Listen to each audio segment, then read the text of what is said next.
Now, OceanGate, which is the company that launched the vessel, they released a statement earlier on confirming the news and saying, quote, "These men were true explorers who shared a distinct spirit of adventure and a deep passion for exploring and protecting the world's oceans. Our hearts are with these 5 souls and every member of their families during this tragic time. We grieve the loss of life and joy they brought to everyone they knew." Now, just in the last few hours or so, we've also heard from James Cameron, who you might remember directed the film Titanic. He has broken his silence on this missing sub story, which of course was on its way down to see the wreckage of the Titanic. And he's been calling the parallels between the two events, the Titanic and what's happened to this submarine vessel, surreal. He told an American broadcaster, quote, "I'm struck by the similarity of the Titanic disaster itself, where the captain was repeatedly warned about ice ahead of his ship, and yet he steamed at full speed into an ice field."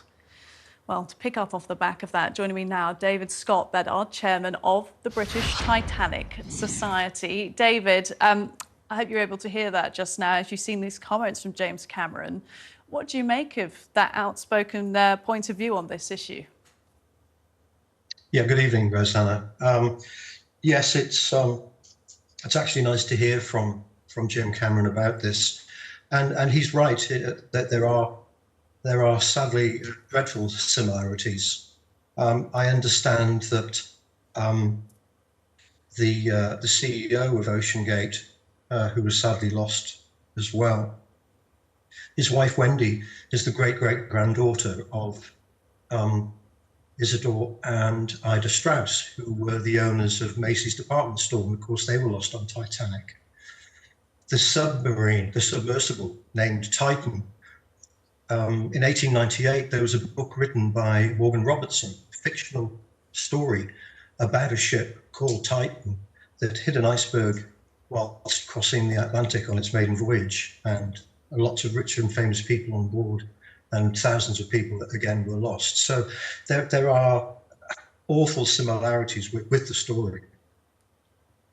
Do you think in the comments that James Cameron made that the captain went full steam ahead despite the ice, I take that to mean, and this isn't my own view, but what I'm reading into James Cameron's comments, and I think fairly, is that he's saying that safety warnings were ignored, and those are the parallels he sees? Well, it was commonplace back in the early 1900s for these liners to travel at full speed to try and get there as quickly as possible. There's always been this misnomer by some that Titanic was trying to break the crossing record and claim the blue ribbon. That, in fact, was simply impossible. The White Star Line had given up any hope of crossing at such speed at least a decade before, and were far more interested in luxury and comfort for their passengers. And it was accepted that Titanic would get there at least a day later. It would take a day longer than some of the faster ships, for instance, that the Cunard line had, like the Lusitania and Mauretania. It's that sort of level of ambition that you outlined there. I think that definitely the parallels do seem to be there, and I can see why James Cameron said it. Look, let's talk a bit about the fascination with the Titanic site, 'cause we've had some gentlemen on this evening who have been down to see it themselves. They've described why it's so moving. Why is it that people are still so interested in this wreck? Well, it's part of the national history curriculum. Every school child in the UK learns about Titanic.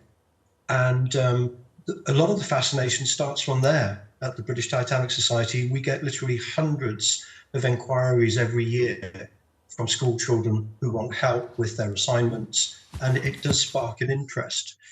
Of course, you mentioned, why is Titanic so fatally attractive on the seabed? She's sitting majestically up on the seabed, incredibly rare for a shipwreck. And she still looks as if she's moving because of the way that the silt in the seabed is built up around the bow of the ship. If she was lying on her side and had been crushed, similar to the Lusitania has off the coast of Southern Ireland, I think the fascination to be able to dive to the wreck would be far less. And sadly, I think that there's clearly going to be an inquiry after this, and much more stringent much more stringent rules and regulations will be put in place And I think it'll be a long, long time before we see Titanic again. It's interesting you bring that up. I was wondering that whether there will be an end potentially to exploration of this shipwreck site. Could you see that being something that happens? Well, Titanic has been studied comprehensively over the past 38 years since she was discovered. An awful lot has been learned about the disaster, about the condition and the deterioration of the ship. I believe 6,500 artifacts have been recovered, which are put on display around the world. Titanic exhibitions attract millions of people. And maybe this is one way of Titanic saying it's time to leave me in peace. We'll leave it in peace there with you. David Scott Bedard, thank you for bringing your knowledge and insight of the Titanic wreck to us this evening.